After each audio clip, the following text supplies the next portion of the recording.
औसतन 1000 यूनिट से भी कम थी, तब देश को ब्लैकआउट जैसी चुनौतियों का भी सामना करना पड़ता था। हमारे गांवों में बिजली का खंभा भी नहीं लगा था। మిత్రులారా, వేగవంతమైన అభివృద్ధి మధ్య మనం గతాన్ని మాత్రం మర్చిపోకూడదు. 11 సంవత్సరాల క్రితం కేంద్రంలో కాంగ్రెస్ ప్రభుత్వం అధికారంలో ఉన్నప్పుడు సగటు తలసరి విద్యుత్ వినియోగం 1000 యూనిట్ల కంటే చాలా తక్కువగా ఉండేది.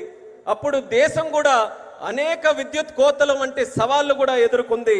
వేలాది గ్రామాలలో కనీసం విద్యుత్ స్తంభాలు కూడా ఏర్పాటు చేయలేనటువంటి దుస్థితి ఉండేది.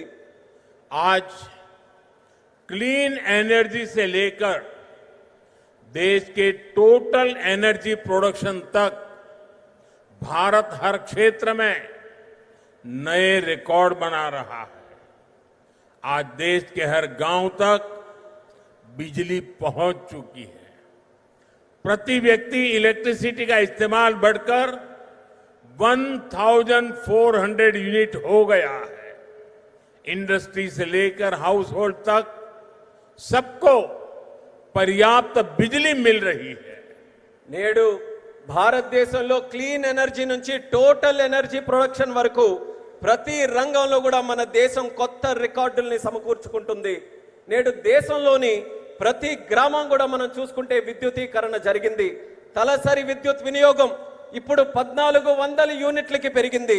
పరిశ్రమ నుండి గృహాల వరకు ప్రతి ఒక్కరికి కూడా తగినంత విద్యుత్ ఈ రోజు చక్కగా లభిస్తుంది. साथियों, देश की इस एनर्जी रिवॉल्यूशन का एक बड़ा केंद्र हमारा आंध्र प्रदेश है।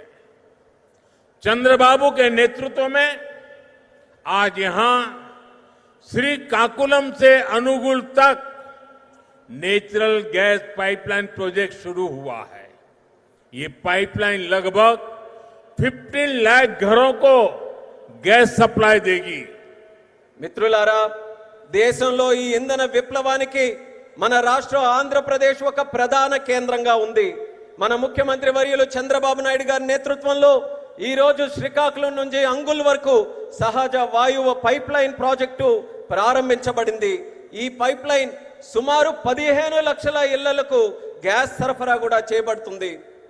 आज चित्तूर में एलपीजी बॉटलिंग प्लांट शुरू हुआ है।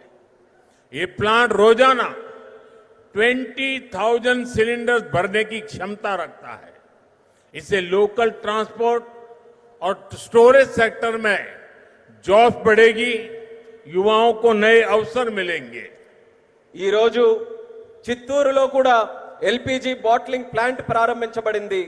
ఈ ప్లాంట్ రోజుకు 20,000 సిలిండర్లను నింపే సామర్థ్యం కలిగి ఉంది. ఇది స్థానిక రవాణా మరియు స్టోరేజ్ రంగంలో ఉద్యోగాలను పెంచుతుంది మరియు యువతకి మరిన్ని కొత్త అవకాశాలు కూడా కల్పించే బాధ్యత తీసుకుంటుంది. साथियों, विकसित भारत के लक्ष्य तक तेजी से पहुंचने के लिए आज देश में मल्टी मॉडल इंफ्रास्ट्रक्चर का विकास हो रहा है। विलेज से सिटी और सिटी से पोर्ट तक कनेक्टिविटी पर हमारा बहुत जोर है। सब्बवरम शिलानगर से के बीच नया हाईवे तैयार होने से कनेक्टिविटी और बढ़ेगी। మిత్రులారా, వికసిత్ భారత్ అనే లక్ష్యాన్ని వేగంగా సాధించడానికి నేడు దేశంలో మల్టీ మోడల్ ఇన్ఫ్రాస్ట్రక్చర్ ప్రాజెక్ట్స్ శరవేగంగా అభివృద్ధి చేయబడుతున్నాయి. గ్రామాల నుండి నగరాల వరకు, నగరాల నుండి పోర్టుల వరకు కనెక్టివిటీపై మేము బలమైన ప్రాధాన్యత ఈ రోజు ఇస్తున్నాం.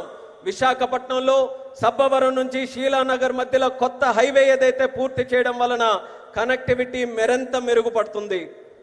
रेलवे के क्षेत्र में भी नए युग की शुरुआत हुई है। नई रेल लाइनों की शुरुआत होने से, रेल फ्लाईओवर बनने से यात्रियों को सुविधा मिलेगी और इस क्षेत्र के उद्योगों को नई गति मिलेगी। అలానే రైల్వే రంగంలో కూడా ఒక కొత్త యుగం ప్రారంభమైంది.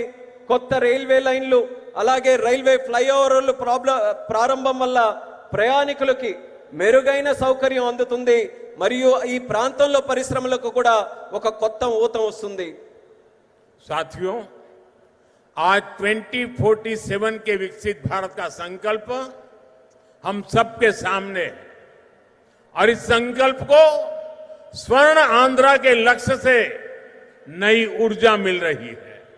हम सब जानते हैं जब टेक्नोलॉजी की बात होती है तो हमारा आंध्र और यहां के युवा बहुत आगे रहते हैं। डबल इंजन की सरकार में हम आंध्रा के इस पोटेंशियल को और बढ़ा रहे हैं। మిత్రులారా ఈ రోజు 2040 నాటికి వికసిత్ భారతదేశం మనం సాధించాలనే సంకల్పంతో అందరం కూడా ముందుకు నడుస్తున్నాం। మరియు ఈ సంకల్పానికి స్వర్ణ ఆంధ్రప్రదేశ్ అనే లక్ష్యం మరింత శక్తిని అందిస్తుంది। మనందరికీ తెలుసు టెక్నాలజీ విషయానికి వస్తే మన ఆంధ్రప్రదేశ్ అలాగే మరియు ఇక్కడ యువత చాలా ముందుంటారు। డబుల్ ఇంజిన్ ప్రభుత్వంలో మేము ఆంధ్రప్రదేశ్ యొక్క ఈ ప్రత్యేక సామర్థ్యాన్ని మరింత పెంచబోతున్నాం। साथियों, आज भारत की और आंध्र प्रदेश की स्पीड और स्कोप इसको पूरी दुनिया देख रही है। 2 दिन पहले ही आंध्र प्रदेश में गूगल ने बड़ा निवेश करने का ऐलान किया है। మిత్రులారా ఈ రోజు భారతదేశం మరియు ఆంధ్రప్రదేశ్ యొక్క వేగం మరియు సామర్థ్యం యావత్ ప్రపంచం గమనిస్తుంది। 2 రోజుల క్రితం గూగుల్ లాంటి ప్రధానమైన సంస్థ ఆంధ్రప్రదేశ్ లో ఒక పెద్ద పెట్టుబడిని కూడా ప్రకటించింది। गूगल यहां हमारे आंध्र प्रदेश में भारत का पहला आर्टिफिशियल इंटेलिजेंस हब बनाने जा रही है। और कल जब मैं गूगल के सीईओ से बात कर रहा था, उन्होंने मुझे कहा कि अमेरिका के बाहर दुनिया के कई देशों में हमारा निवेश है, लेकिन सबसे ज्यादा निवेश अब हम आंध्र में करने जा रहे हैं। इस नए एआई हब में powerful AI infrastructure, data centre capacity, large scale energy sources और एक्सपांडेड फाइबर ऑप्टिक नेटवर्क शामिल है। నిన్న గూగుల్ తో నేను మాట్లాడుతున్నప్పుడు తెలుసుకున్నాను, వాళ్ళు కూడా నాకు చెప్పారు అమెరికా బయట చాలా పెట్టుబడులు మా ఉన్నాయి, కానీ అన్నిటికంటే అందులో పెద్ద పెట్టుబడి మేము ఆంధ్రాలో నేడు పెట్టబోతున్నామని వాళ్ళందరూ కూడా నాకు చెప్పారు। ఈ కొత్త ఏఐ హబ్ లో శక్తివంతమైన ఏఐ ఇన్ఫ్రాస్ట్రక్చర్ అలాగే డేటా సెంటర్ సామర్థ్యం, పెద్ద ఎత్తున శక్తి వనరులు మరియు విస్తరించిన ఫైబర్ ఆప్టిక్ నెట్వర్క్ కూడా ఉండబోతున్నాయి। साथियों, गूगल के इस एआई हब इन्वेस्टमेंट में एक नया इंटरनेशनल सबसी गेटवे बनाया जाएगा। इसमें कई इंटरनेशनल सबसी केबल्स शामिल होंगे जो भारत के ईस्टर्न कोस्ट पर विशाखापट्टनम तक पहुंचेगी। మిత్రులారా ఈ గూగుల్ ఆర్టిఫిషియల్ ఇంటెలిజెన్స్ హబ్ ఏదైతే ఉందో ఈ పెట్టుబడితో కొత్త అంతర్జాతీయ సబ్సీ గేట్వే కూడా తయారవబోతుంది। ఇందులో అంతర్జాతీయ సబ్సీ కేబుల్ వల్ల మన భారతదేశం యొక్క తూర్పు తీరంలో ఉన్న విశాఖపట్నం నగరం మరింత బలోపేతమై ఈ కేబుల్స్ అన్ని కూడా అక్కడ చేరుకోబోతున్నాయి। साथियों, इस प्रोजेक्ट से विशाखापट्टनम एक एआई और कनेक्टिविटी हब के रूप में स्थापित होगा। ये केवल भारत ही नहीं बल्कि पूरी दुनिया को सेवा देगा। मैं इसके लिए आंध्र के लोगों को विशेष बधाई देता हूं और चंद्रबाबू के विजन की भूरी भूरी प्रशंसा करता हूं। మిత్రులారా ఈ ప్రాజెక్టు విశాఖపట్నం ఒక ఆర్టిఫిషియల్ ఇంటెలిజెన్స్ మరియు కనెక్టివిటీ హబ్ గా ఏర్పాటు చేయబోతుంది। ఇది కేవలం భారతదేశానికే కాకుండా యావత్ ప్రపంచానికి కూడా ఇది సేవ చేయబోతుంది। దీనికి ఆంధ్రప్రదేశ్ రాష్ట్ర ప్రజలందరికీ కూడా ప్రత్యేక అభినందనలు తెలియజేసుకుంటున్నాను।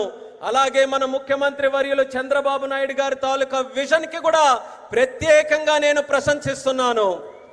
साथियों, भारत के विकास के लिए आंध्र प्रदेश का विकास जरूरी है और मैं मानता हूं